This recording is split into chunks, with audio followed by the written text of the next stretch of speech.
मी जे काही इकडून बोलतो किंवा सांगतो, तर त्यातून काही तुम्हाला मुद्दे मिळत असतील.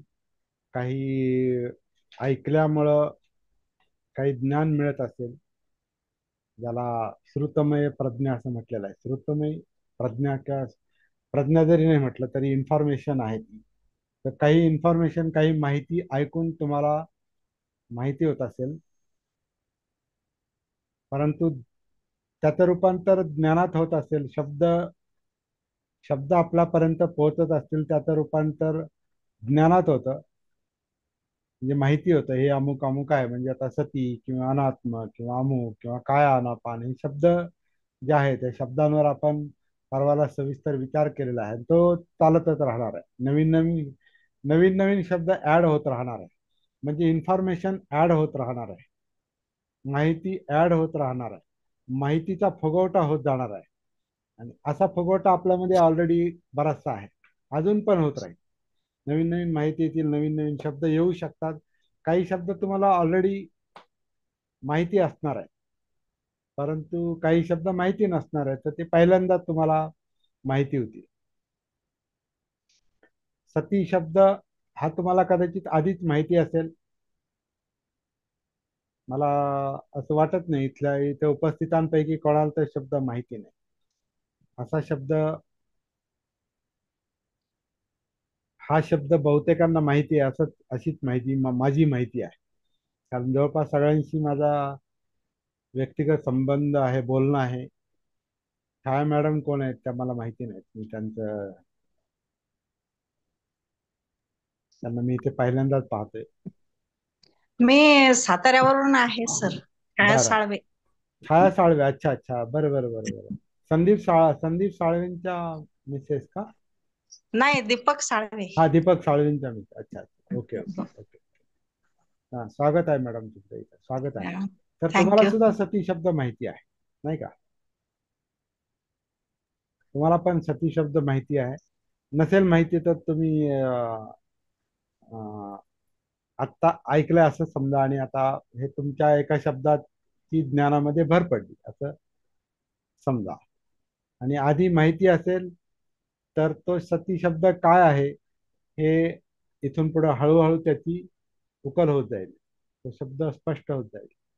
मला सांगायचे असं की आपल्याकडे माहिती कितीही येऊन पडली, जमा झाली आपल्या मेंदूमध्ये, मेमरीमध्ये, कितीही माहिती येऊन पडली, ती डोळ्याच्या माध्यमातून असो नाही तर कानाच्या माध्यमातून असो किंवा कोणत्या इंद्रियांच्या माध्यमातून असो. कारण समजा नाकाला जर गंध आला तर त्या गंधाला आपण नाव देतो की हा चांगला गंध आहे, सुवास आहे, सुगंध आहे किंवा दुर्गंधी आहे, किंवा हा गुलाबाचा वास आहे, किंवा हा चपातीचा वास आहे, किंवा कालवणाचा वास आहे, किंवा आणखीन काय आहे. तर तेही ज्ञानच आहे.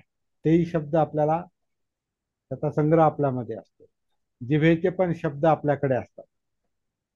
खारट आहे, आंबट आहे, तुरट आहे, तिखट आहे. त्याच्यातून पण शब्द आपल्यामध्ये जमा होतात.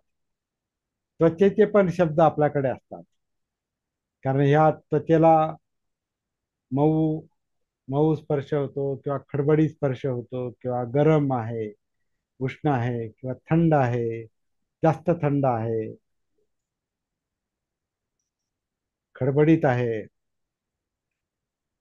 तर आणखीन काही अनुभव त्वचेचे, समजा अंगावर अशी शिरशिरी आली है ना, लहरी आल्या, तर तोही त्वचेचा एक हे आहे, अनुभव आहे. आणि तेही शब्द आपल्यामध्ये, हा हे माझा असं असं, मला थंडी वाजते, मला गरम होतं, मला हे होतं. म्हणजे हे शब्द आपल्यामध्ये, मेमरीमध्ये, मेंदूमध्ये ते जमा होतात. असं आपण आयुष्यभर ज्ञान कलेक्ट करत करतच आपण पुढे चालत असतो. आणि म्हणून आपल्या मध्ये, आपल्या मनामध्ये शेकडो नव्हे, हजारो नव्हे, लाखो शब्द असतात. लाखोंच्या पटीत शब्द असतात. आपण जे जे काही बोलतो ते शब्द म्हणजे आपल्या मेमरीतलेच आहेत. आणि आपण न बोलता पण आपल्या मनात जे विचार चालतात तेही शब्दच आहेत, मूक शब्द आहेत ते. आणि तेही आपल्यातले ते संस्कार आहेत.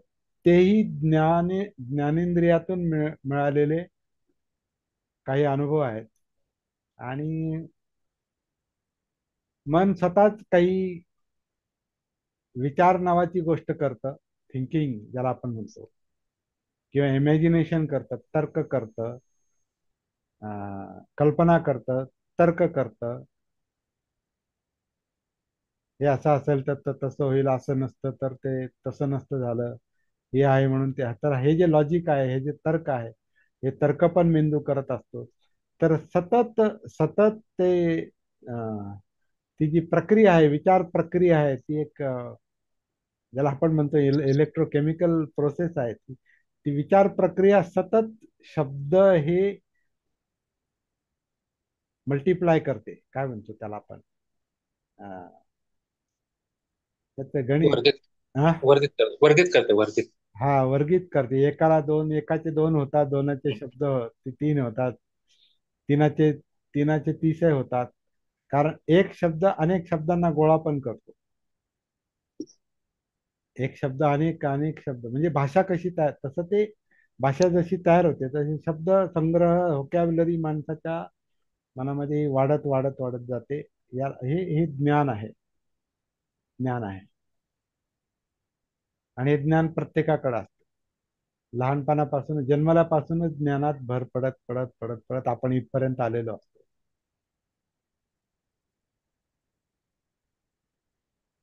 ज्ञान हा आपल्या जीवनाचा एक अविभाज्य भाग आहे. त्याच्यामुळेच आपलं बोलणं चाललेलं असतं, त्याच्यामुळे आपली विचार प्रक्रिया चाललेली असते. आणि त्या ज्ञानाचं रूपांतर कृतीमध्ये कन्वर्ट होतं. कृतीमध्ये त्याचं रूपांतर होतं, म्हणून ऍक्शन आपली चालते, वर्तणूक. मग ती वाचिक वर्तणूक, वाचिक बोलणं असं, नाही तर हातात कायचं काही काम असो, शरीराचं काही काम असो, हे सगळं ते शब्दांचं ज्ञानाचं रूपांतर आहे. ते असंही चाललेलं असतं. याच्यात मध्ये अजून एक भाग असतो महत्वाचा, म्हणजे मला हे पाहिजे, ते नको, हे चांगलं आहे आणि ते चांगलं नाही, हे मला आवडतं आणि ते आवडत नाही. तर हे काय आहे? इमोशन्स. हे आपल्या भावना, हे चित्त. ते चित्त हे सगळ्या विचारांना, विचार प्रक्रियेला डिस्टर्ब करू शकतं. किंवा विचार निर्माण झाले तर ते चित्त निर्माण करतात, म्हणजे इमोशन्स निर्माण करतात. आणि ते एकमेकांना प्रभावित करतात सगळे. तर असं हे आतला गुंता आहे आपल्या आतला. तर मी असं सुरुवात अशी केली की आपल्याकडं असलेलं ज्ञान हे अंडरस्टँडिंग मध्ये, समजेमध्ये, प्रज्ञेमध्ये रूपांतरित झालं पाहिजे. सगळं ज्ञान आपल्याकडचं असो नाही तर बाहेरचं असो, सगळं ज्ञान आपल्याला कळतं असं नाही. शब्द आहेत आपल्याकडे, शब्द पाठ आहे, शब्द माहिती आहे, शब्द बोलले जातात, शब्दांवर विचार चालू असतो. परंतु ते विचार, ते बोलणं आपल्याला समजतं असं नाही. कारण समज ही वेगळी गोष्ट आहे. आता कोणतेही शब्द, आपल्या जवळचे कोणतेही शब्द, एखादा शब्द घ्यायचा आपण स्वतः, निवडायचा, हा अमुक एक शब्द. समजा आता माझ्या समोर मोबाईल पडलेला आहे, तर मी काय म्हणतो, हा मोबाईल आहे. शब्द मला माहिती आहे, हा मोबाईल आहे. आता काय, त्याचं अनालिसिस करायचं, त्याचं विश्लेषण करायचं. त्याला धम्मविचय म्हटलंय. सप्तबोध्यांगातलं जे दुसरं अंग, ते आपण नंतर शिकणार आहोत. याला धम्मविचय म्हणजे काय, अनालिसिस. मोबाईल हा मोबाईल आहे. आता मोबाईलचे अनालिसिस सुरू करायचं. मोबाईल काय आहे, मोबाईल बद्दल आपल्याला काय वाटतं? हा माझा मोबाईल आहे, म्हणजे मोबाईलशी मी जोडलेला आहे, माझा मोबाईल आहे. हा मोबाईल अमुक कंपनीचा आहे, हा मोबाईल चांगला आहे, हा ह्या मोबाईलचा रंग असा असा आहे, त्याच्या स्क्रीनचा रंग असा असा आहे, तो आता सध्या बंद आहे. पण मी जर ओपन करील, आता हे टच झाल्याबरोबर ओपन झाला. ओपन झाल्याबरोबर त्याच्यावर जी काही इन्फॉर्मेशन येते, माहिती येते, ते सगळं माझ्या माझ्या विचारांचा विषय बनतो. किंवा त्याच्यावर आधी घड्याळ दाखवलेलं आहे, की त्याच्यावर जे काही नोटिफिकेशन्स आलेले आहेत ते ते आलेले आहेत. किंवा त्याच्यामध्ये समजा आता हे विंडोज आहे, त्या विंडोजमध्ये तर ते विंडोज आपण त्याला टच केलं, फिरवलं की त्याच्यातून काही पण पुढे येणार आहे, काही येऊ शकतं. आता हे काय आहे बरं, मोबाईल मी सुरू केला की त्याच्यावर येणारे विषय हे माझ्या विचारांचे विषय बनतात. कारण आधी इंद्रियांचे विषय बनतात. मी आता ऐकत नाही, त्यामुळे त्याचा ध्वनी माझा विषय नाही, पण त्याला जे दिसतंय तो माझ्या डोळ्याचा आणि मेंदूचा विषय आहे. सांगायचं असं, मोबाईल म्हणजे काय, त्याला हे आत्तापर्यंत एक दोन मिनिटामध्ये एवढं मोठं उत्तर मिळालं का? आता मोबाईल म्हणजे काय, मोबाईल समजा मोबाईलचा टेक्निकल भाग जर आता मोबाईल कसा बनतो, मोबाईलमध्ये काय काय असतं, त्यातलं हार्डवेअर सॉफ्टवेअर. तर एक मोबाईल, एक शब्द आपल्याला एवढं मोठं ज्ञान ओपन करून देतो. आता आपल्याकडे किती शब्द आहेत, आपल्याकडे किती शब्द असू शकतात आपल्या मेंदूमध्ये, आपल्या डोक्यामध्ये? लाखभर, 2 लाख, आपण मोजले नाही, आपल्याला ते माहिती नाहीत किती आहेत. आणि निसटते शब्द तर भरपूर असतात.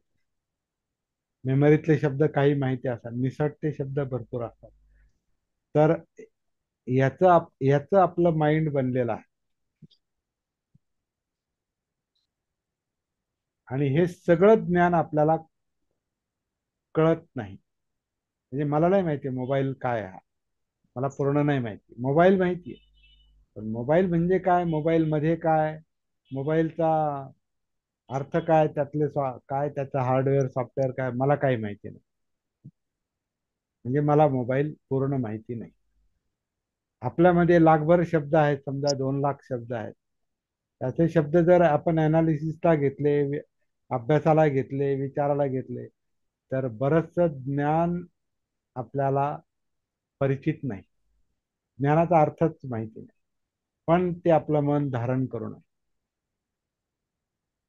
ते आपल्यामध्ये जणू काही साठलेलं आहे म्हणता येईल मेमरीमुळं, किंवा त्याचं काहीतरी चाललेलं आहे, त्याचं काहीतरी उलथापालथ चाललेली आहे. कारण ते ते ज्ञान स्थिर नाही. जसं आता मोबाईल शब्द म्हणल्यावर मोबाईल ही स्थिर स्थिर शब्द नाही तो, किंवा त्याची माहिती स्थिर नाही. ती ती गतिशील आहे, आणि ती बदलणारी आहे. कारण मोबाईलवर आपलं बोलणं पूर्ण झालं नाही. आपण सुरुवात केली आणि एक 2-3 मिनिटच फक्त त्याच्यावर विचार केला, एवढा मोठा शब्दसंग्रह निर्माण झाला.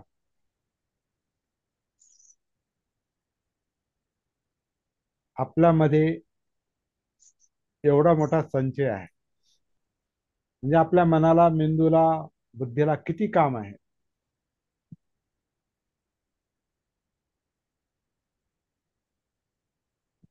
आणि त्याचं काम आपल्या हाताबाहेर आहे. त्याचं काम आपल्या हाताबाहेर आहे, म्हणजे आपल्याला विचारून त्याचं काम चाललेलं नाही. मेंदूचं काम आपल्याला विचारून चाललेलं नाही, ते स्वतंत्रपणे चाललंय. जसा आपला श्वास, श्वास पण आता चालू आहे, पण आपलं त्याच्याकडे लक्षच नाही. श्वास या शब्दाकडे लक्ष नाही, आणि श्वासाच्या प्रक्रियेकडे लक्ष नाही, आनकडे पण लक्ष नाही, अनापानकडे पण लक्ष नाही. कारण आपलं लक्ष, आपल्या मनाचं लक्ष म्हणजे ध्यान, हे दुसऱ्या विषयांमध्ये आहे. उदाहरणार्थ आता आपण मोबाईलवर ध्यान होतं आपलं.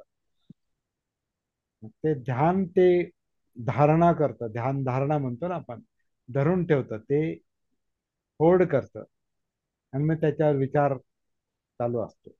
म्हणून वितर्क विचार वगैरे त्याचं मेंदूचं काम असं चालतं, वितर्क विचार त्याच्यात वगैरे ते वेगळा विषय तो अभ्यासात. पण श्वासाचा विषय नाही, कारण श्वास हा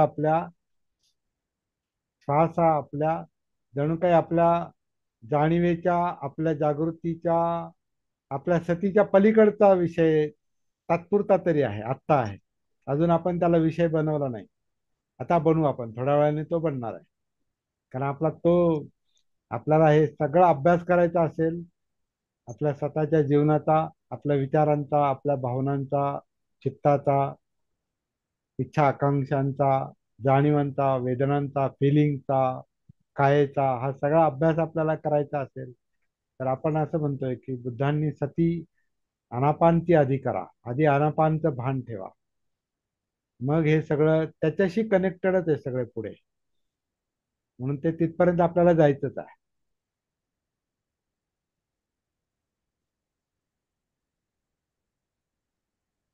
आपला मुख्य विषय जो सुरुवातीपासून चाललाय की सगळं ज्ञान आपल्याला समजत नाही, म्हणजे ज्ञानाचा बोध होत नाही, बोधी होत नाही. बोधी म्हणजे ज्ञान समजणं आहे, बोधी म्हणजे ज्ञान नाही. बऱ्याच वेळाला बोधीचा अर्थ लोक ज्ञान करतात, तो ज्ञान नाही, तो प्रज्ञा शब्द आहे. बोधी म्हणजे प्रज्ञा आहे, आणि प्रज्ञामध्ये ज्ञ आहे, ज्ञ म्हणजे ज्ञान आहे, आणि प्रज्ञा म्हणजे ज्ञानाची समज आहे. हा सफिक्स जो आहे प्रज्ञेचा, हा जो सफिक्स आहे, काय म्हणतात त्याला, प्रत्यय होतो ना, काय म्हणतात त्याला, प्रत्यय जो आहे तो प्रत्यय ज्ञानाचं ज्ञान आहे, ज्ञानाची माहिती आहे. प्रज्ञा म्हणजे फक्त ज्ञान नाही, त्याच्यात ज्ञान आहे पण फक्त ज्ञान नाही, ज्ञानाची समज आहे. त्याला प्रज्ञा म्हटलंय, त्याला अंडरस्टँडिंग म्हटलंय. आणि आपल्याला आपल्यातलं ज्ञान समजून घ्यायचं असेल, ही प्रज्ञा जर आवश्यक आहे. जेवढी प्रज्ञा असेल तेवढं ज्ञान आपल्याला समजलेलं आहे. बाकी सगळं ज्ञानाचा साठा आहे, संग्रह आहे, अक्युम्युलेशन आहे, संचय आहे. त्याला आपण मेमरी म्हणतो. तर संचय आहे. जसे आपण कपडे घेतो, खूप कपडे खरेदी करतो आणि कपाटात कोंबून टाकतो. कधी एक कपाटात कोंबतो, कधी दोन कपाटात कोंबतो, आणि कधी इकडे तिकडे पण असं पेटीतही कोंबतो आणि कोंबून ठेवतो. आपण जेवढे जेवढे कपडे घेतले असतात ते कोंबून ठेवतो, आणि त्या कोणत्या कपाटात काय आहे ते माहिती नाही आपल्याला. कोणत्या पेटीत काय ठेवलंय आपल्याला माहिती नाही, पण कोंबून मात्र ठेवलेलं असतं किंवा ते बसलेलं असतं. कुठे टाकायचं, मग टाका पेटीमध्ये, नाही तर ठेवा कपाटामध्ये, टाका ड्रॉवर मध्ये. म्हणजे आपलं जे जग आहे हे, आता तुमचा नुसता कॅमेरा जरी माझ्या आजूबाजूला फिरवला ना, तुम्हाला कळेल इथे काय काय ठेवलंय. तुम्हाला मी कपाट नाही दाखवणार, माझा तो बॉक्स नाही दाखवणार, याचा काय म्हणजे ज्याच्या बैठकीचा बॉक्स आहे ना तो. ते कारण ते तुम्हाला सगळं, कशाला विषय द्यायचे निष्कारण. कॅमेरा तिकडे फिरवत नाही मी, कुठंच फिरवत नाही. एवढ्यात सध्या कॅमेऱ्यात जरी तुम्ही आता मूर्त्या दिसतात, किंवा ते इकडे चावी, चावी जरा बाजूला आहे, वरती पुस्तक आहे तिकडे थोडे, सगळं आहे त्याच्यामध्ये, पण काय ते नाही माहिती. जसं आपल्या मेमरीमध्ये आपल्यामध्ये काय काय, बरंच काय काय आहे, बरेच कप्पे आहेत, आणि त्यात काय ते माहिती नाही. त्याचं ज्ञान आहे, त्याचं मी सांगू शकतो. आता हे वर पुस्तक आहेत, मग हे पुस्तक हे आहे, ते आहे, ते आहे, ते आहे. हे अर्धा पुस्तकाची दिसतात खाली, थोडीशी वरती दिसतात का? 5-25 पुस्तकं आहेत. हे 5-25 हो, पुस्तकात ते मी दिसतात. त्याचं टायटल मी वाचून दाखवू शकतो, पण पुस्तकात काय आहे ते नाही मला माहिती. सगळ्याच पुस्तकात काय आहे ते नाही मला माहिती, टायटल मात्र माहिती आहेत मला. तसे आपले शब्द म्हणजे टायटल आहेत. आपल्या मेमरीतले शब्द म्हणजे टायटल आहेत. टायटल आपल्याला माहिती आहेत, पण त्या टायटल मध्ये काय दडलेलं आहे ते नाही माहिती आपल्याला. जसा मोबाईल एक टायटल आहे, आता टायटल मध्ये काय दडलेलं आपल्याला माहिती नाही. तसे आपल्यामध्ये आपल्यामधले जे शब्द आहेत, शब्दांचं जे ज्ञान आहे, ते सगळं टायटलचं, बरचसं टायटलचं ज्ञान आहे.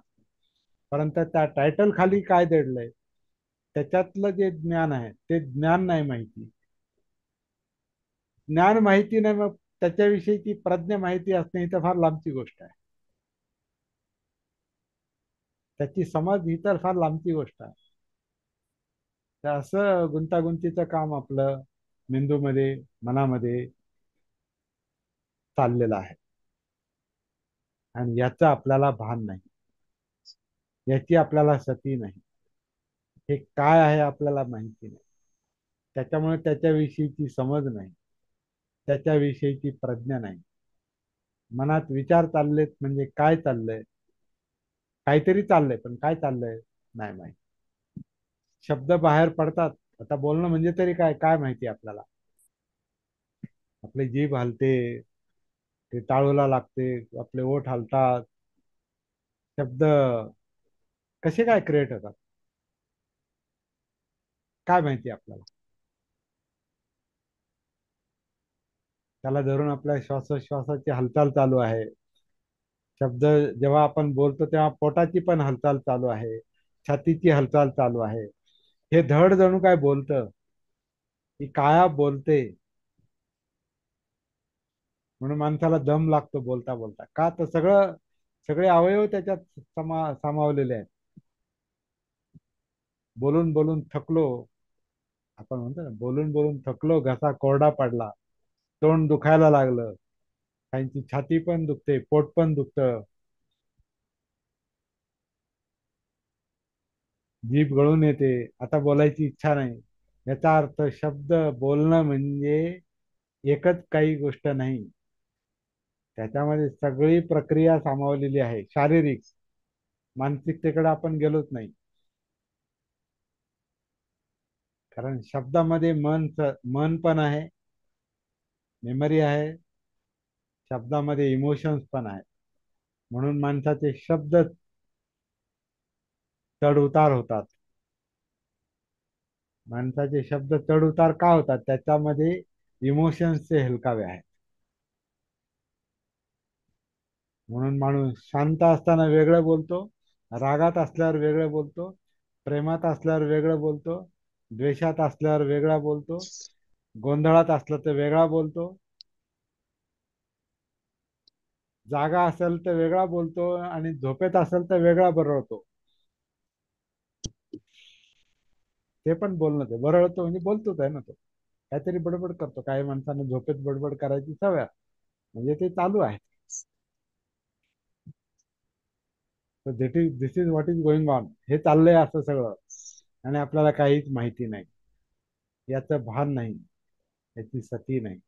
म्हणून बुद्धानं फार महत्वाची गोष्ट जगापुढे आणलेली आहे. स्वतःला ओळखायचं असेल तर स्वतःचं भान ठेवा. स्वतःचं भान ठेवा म्हणजे या जीवनाचं भान ठेवा, या जगण्याचं भान ठेवा. या जगण्याचं भान ठेवा म्हणजे हे जे जगणं ह्या कायेमध्ये चाललेलं आहे, त्या कायेचं भान ठेवा. त्या कायेचं भान ठेवा म्हणजे या कायेमध्ये ज्या जाणीवा आहेत, फिलिंग्ज आहेत, वेदना आहेत, त्याचं भान ठेवा. म्हणजे सुखदुःखांचं भान ठेवा. कारण त्या जाणीवांमध्ये सुखदुःख आहेत किंवा न्यूट्रल आहेत भावना, गोठलेल्या भावना आपण म्हणू त्याला, गोठलेल्या. त्या कधीतरी काहीतरी वेगळं रूप घेतात.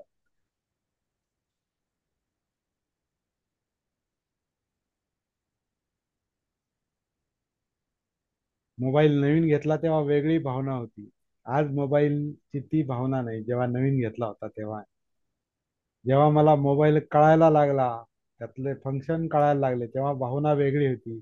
आज त्याची ती भावना नाही. म्हणजे भावना बदलत राहतात. हे सगळं जाणीवांमध्ये चाललंय. हे वेदना आहेत, त्या फिलिंग्ज आहेत.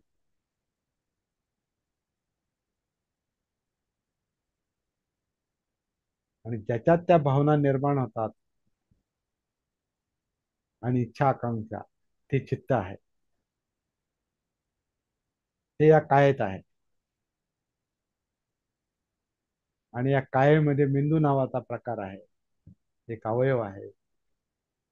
काय माहित नाही, आपले कवटीच्या आत आहे, माहित नाही काय चाललंय ते. पण ते बाहेरून कळत नाही. ते कळून घ्यायचं असेल तर त्याचा मार्ग आतून आहे. त्याचा मार्ग बाहेरून आत नाही जाऊ शकत तुम्ही. तुम्हाला आतून आत जावं लागतं. त्यामुळे सती साधनेचा मार्ग हा आतून प्रवास, आतला मार्ग आहे तो. Inner path. It is not outer path. म्हणून आत उतरावं लागतं.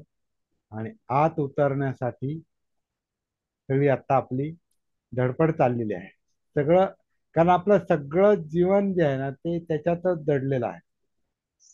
त्याचं उत्खनन जर करायला घेतलं तर जसं मोबाईलचं उत्खनन आपण थोडंसं केलं, 5 मिनिटं, 4 मिनिटं, 3 मिनिटं.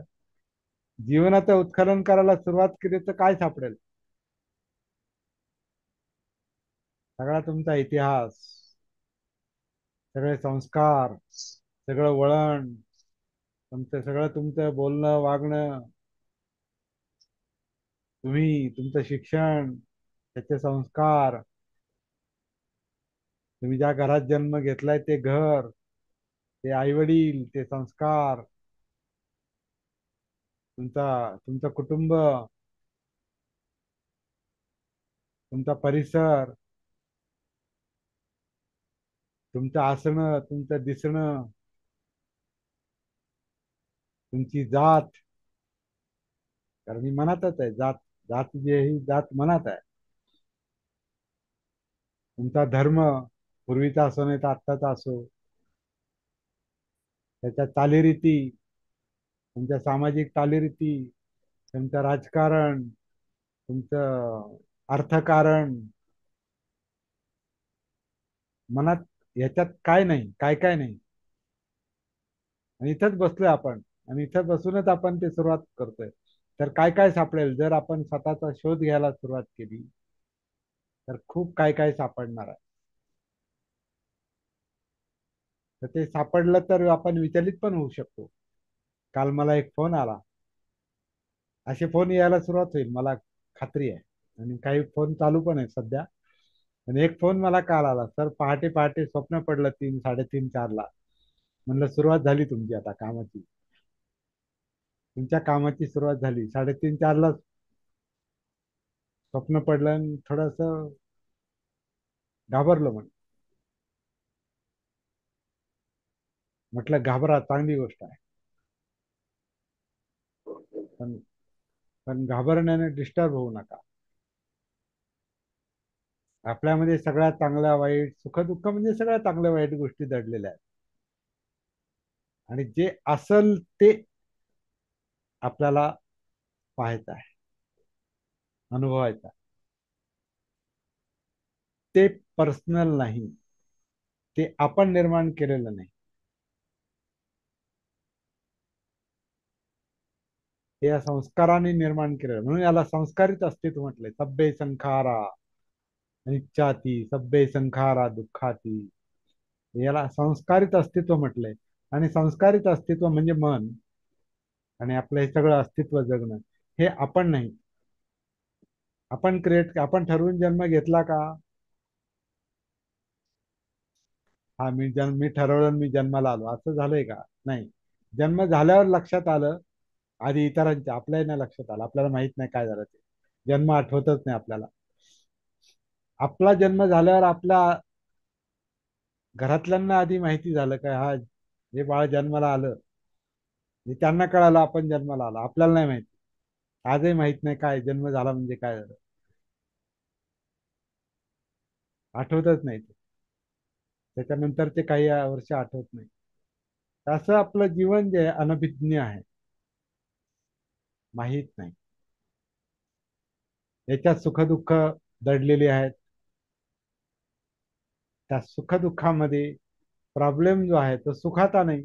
सुख पाहिजे, पण प्रॉब्लेम जो आहे तो दुःखाचा आहे, यातनांचा आहे, डिस्टर्बन्सचा आहे, विचलनाचा आहे, झोप न येण्याचा आहे, अस्वस्थतेचा आहे, अस्थिरतेचा आहे, ताणतणावाचा आहे, एकटेपणाचा आहे, भयाचा आहे, हे प्रॉब्लेम आपल्याला जरा प्रॉब्लेमॅटिक असतात. हे प्रश्न जरा डिस्टर्ब करणारे असतात. आणि जेवढे आपल्यावरचे आघात मोठे असतात तेवढं आपण जास्त डिस्टर्ब असतो. आणि सगळा डिस्टर्बन्स म्हणजे आपण नाही, ते एक मनाचं संस्कारांचं कार्य आहे. त्यामुळं जरी स्वप्नात आपण बिचकलो तर ठीक आहे, बिचकलो. काही भय निर्माण झाला, ठीक आहे, भय निर्माण झालं. राग आला, ठीक आहे, राग आला. बघू काय राग काय आहे ते बघू नुसतं. मन शांत झालं, हा ठीक आहे, शांत झालं, बघू. पण ते माझं मन शांत झालं आणि माझ्या मनाला राग आला आणि माझ्या मनाला भय वाटलं, असं नाहीये ते. कोणत्याही गोष्टीला पर्सनलाइज करायचं नाही. कारण यातलं कुठलीच गोष्ट मी आणि माझी नाही, ते निसर्ग आहे. तो कार्यकारण भाव आहे. म्हणून बुद्धांनी सगळ्यात महत्वाची गोष्ट सांगितली ती म्हणजे जे जे काही घडतं ते धम्म आहे. आणि सभ्य धम्मा अनत्ताती, सगळे धम्म हे अनात्मा आहे. ते मी म्हणतो म्हणून भय वाटतं असं नाही, मी म्हणतो म्हणून असं घडतं असं नाही. तो कार्यकारण भाव आहे. आणि तो कार्यकारण भाव शोधायचा असेल तर त्याचं भान आलं पाहिजे, त्याची सती आली पाहिजे, त्याची जागृती आली पाहिजे. आणि म्हणून स्वतःकडे यावं लागतं. हे ही पस्सिको, हे आपण आपला कालचा विषय होता. तर आपण ह्या ह्या म्हणजे जीवनातल्या ह्या संस्कारांच्या पसाऱ्यामध्ये आपण इतके हरवलेलो आहोत की आपल्याला त्या पसाऱ्यातून आपल्याला स्वतःकडे यावं लागतं. म्हणून एवढं बोलावं लागतं. हे का बोलायचं, ते बोललं जातं, आपोआपच बोललं जातंय. कारण आपल्याला इथं यायचंय. हे ही पस्सिको, स्वतःला बघायचं तर इथे यावं लागतं. इथे यावं लागतं तर कुठं हरवलं ते आधी बघावं लागतं. म्हणून हे सगळ्या गोष्टी आपल्याला एक तर बोलाव्या लागतात किंवा मग त्या विचारात घ्याव्या लागतात. किंवा विचारात घ्यायची गरज नाही, ते विचार चालूच असतात, ते पाहायचे असतात, ते अनुभवायचे असतात. ते चित्त अनुभवायचं असतं. त्या इच्छा आकांक्षा तृष्णा अनुभवायच्या असतात. त्या जाणीवा वेदना अनुभवायच्या असतात. त्याचा शरीरावर होणारा परिणाम अनुभवायचा असतो. आणि तो सगळा भाग अनुभवायचा असेल तर त्याच्यामध्ये उतरावं लागतं. आणि उतरायचं असेल तर सोपा मार्ग अनापान सतीचा आहे. म्हणून आता अनापान सतीच्या त्या विषयापर्यंत जरी आपण येऊन ठेपलो, तिथपर्यंत जरी आपण प्रत्येक जण आलो ना, तर ज्याची त्याची साधना सुरू होणार आहे. काही सांगण्याची गरज नाही पुढे. माझं मत असं आहे. कारण ती टेक्निकल गोष्ट नाही, असं पहा आणि तसं पहा नाही. स्वतःपर्यंत आलो तर प्रत्येक जण स्वतःकडे पाहणारच आहे. बाकी काही सांगण्याची गरज नाही. माणसामध्ये ती समज आहे, ती नैसर्गिक समज आहे की माणूस भानावर आला की तो जीवनाबद्दल विचार करायला सुरुवात करतो. तो सतीमध्ये आला, जागृत झाला की तो जीवनाबद्दल विचार करायला सुरुवात करतो. हे तंत्र बुद्धाने वापरलं, हे तंत्र बाबासाहेबांनी वापरलं. बाबासाहेबांनी लोकांना जागं केलं, जनजागृती केली. लोकांना त्यांचं जीवन समजलं, विशेषतः अस्पृश्यांना त्यांचं जीवन समजलं. जेव्हा ते इतर समाजातल्या लोकांशी, विशेषतः हिंदूंशी बोलायचे त्याला त्यांना, काही लोकांना त्यांनी जागं केलं. काही शब्द कडक होते, ते कडक शब्द तर आपल्यासाठी पण होते, म्हणजे महारामांगासाठी पण होते. आपण जातीवाचक नाही बोलत, तर त्यांच्या आपल्या समाजाचा ते भाग आहेत आणि ते आपल्याशी जास्त बोललेले आहेत. म्हणजे महाराजांशी जास्त बोलले ते सुरुवातीपासून. नंतर ते सगळ्यांशी बोलले, जगाशी बोलले, तो भाग वेगळा. पण जेव्हा ते आपल्याशी बोलले तेव्हा काय सरळ सरळ बोलले नाही. त्यांनी जागा केलेलं आहे, त्यांनी जीवनाचं भान आणून दिलेलं आहे. आपण आपले पूर्वज कसे जगत होते याची त्यांना जाणीव करून दिलेली आहे. ते खातात काय इथपासून सुरुवात, म्हणजे खातात काय, जे मेलेली ढोरं ओढून आणून खायचे ते, आणि मोठी कधी कधी त्याच्यात त्यांना आनंद वाटायचा. तर ते लक्षात आणून देत होते की तुमच्यावर अशा जगण्या वागण्याचा, खाण्यापिण्याचा काय परिणाम होतो. तुम्ही राहता कसं, तुम्ही बोलता कसं, राहता ते कुठं राहता, ती वस्ती कशी आहे, तो परिसर कसा आहे, ते तुम्ही गावाच्या बाहेर राहता तर ती वस्ती कशी आहे, परिसर कसा आहे, तुम्हाला शिवत नाही म्हणजे काय, तुमची सावली चालत नाही म्हणजे काय, तुम्हाला शिक्षण नाही म्हणजे काय, तुम्हाला शेती नाही, तुम्हाला उपजीविकेची साधनं नाही म्हणजे काय, तुम्हाला उद्योग व्यवसाय नाही म्हणजे काय, हे काय भानगड आहे. या विषयांना धरून बाबासाहेबांनी त्यांच्यामध्ये जीवनाची सती निर्माण केलेली आहे, जागृती निर्माण केलेली आहे, भानावर आणलेलं आहे. आणि मग त्या लोकांमध्ये चैतन्य निर्माण झालेलं आहे आणि त्याच्यातून चळवळ उभी राहिलेली आहे. आणि मग त्या चळवळी पुढे बाबासाहेबांनी कार्यक्रम दिलेले आहेत. शिक्षणाचा कार्यक्रम, शिक्षण प्रसाराचा कार्यक्रम, सामाजिक अभिसरणाचा कार्यक्रम, सामाजिक सुधारणांचा कार्यक्रम, राजकीय कार्यक्रम, आर्थिक कार्यक्रम आणि मग धार्मिक कार्यक्रम, राष्ट्रीय कार्यक्रम, आंतरराष्ट्रीय कार्यक्रम. त्यांचं बाबासाहेबांचे कार्यक्रम हे बहुअंगी होते, अनेक अंगाचे होते. बाबासाहेबांच्या नुसत्या डिग्र्या जरी वाचल्या ना तर ते त्यांचे कार्यक्रमच होते. अस्पृश्यता निवारण म्हणजे अस्पृश्यता हा त्यांचा कार्यक्रम होता, अस्पृश्यता निवारणाचा आयुष्यभर चाललेला. तर सतीला एवढा मोठा व्यापक संदर्भ आहे. सती आपण श्वासापासून एकदम जगामध्ये गेलोय आपण. लक्षात घ्या, म्हणजे श्वास म्हणजे फक्त श्वास नाही, तो जीवन म्हणजे फक्त माझं एकट्याचं जीवन असा त्याचा अर्थ नाही. कारण हे जीवन जगाशी जोडलेलं आहे.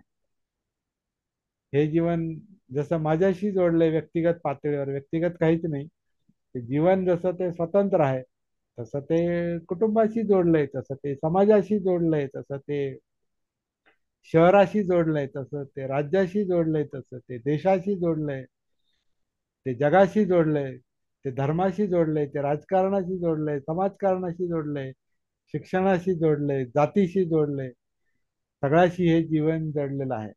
तर त्या सगळ्याचा परिणाम म्हणजे आपण आहोत. म्हणून या सगळ्याचं भान, क्रमशः भान येत राहणं म्हणजे आपल्या जीवनाचा अभ्यास आहे. आणि तो अभ्यास आपल्याला झाला, तो बोध, ती बोधी आपल्याला झाली की मग आपल्याला आपले प्रश्न सुटायला सुरुवात होते. मला वाटतं इथपर्यंत ठीक आहे. 8:46 झालेले आहेत आणि एकदमच सगळ्या गोष्टी एकत्र बोलणं योग्य नाही.